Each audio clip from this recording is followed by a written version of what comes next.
Estamos aquí para la presentación del libro Sostenibilidad Estética, las artes y las transformaciones del espacio común del territorio.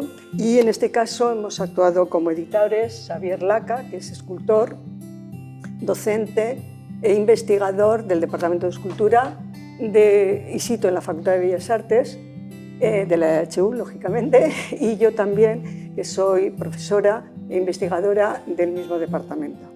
Además, pertenecemos al grupo de investigación consolidado, que tiene el acrónimo CREAREAC, que es Creación en Arte y Estéticas Aplicadas para la Ciudad, el Paisaje y la Comunidad. El libro, en realidad, hace referencia a un tiempo específico de 4 años de investigación, motivado por uno de los proyectos I+D del MINECO, que en este caso el acrónimo que elegimos fue TECTAR, que hace referencia a las artes y las transformaciones del espacio común del territorio, algo que nosotros siempre estamos trabajando, entre el arte, el paisaje y también la ciudad. Nos hacemos la pregunta de cómo el arte puede intervenir en esas transformaciones paulatinas o repentinas que ocurren delante de nuestros ojos en nuestras vidas, más allá de esa maldita costumbre de edulcorar con piecitas, muralitos, esculturitas, zonas.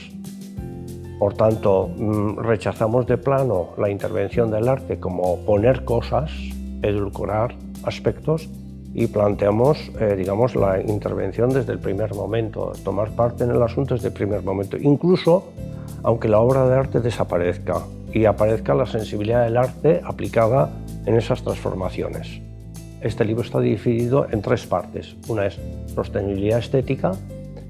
Cuando hablamos de sostenibilidad siempre parece que hablamos de sostenibilidad medioambiental, económica, técnica, etc. y no nos planteamos la sostenibilidad estética del paisaje. 2. Hablamos de trazabilidad de esas alteraciones físicas y simbólicas también de ese paisaje. Y luego hablamos también del laboratorio. Obviamente el arte no puede lanzarse a aplicar si no ha hecho esa investigación de creación, investigación básica también, incluso educativa. Por tanto, volvemos en este libro, es un recorrido entre creación, investigación básica e investigación aplicada, en los 3 aspectos, en eso, que es sostenibilidad, trazabilidad y laboratorio. Eso sería el resumen del libro potencial, ¿no?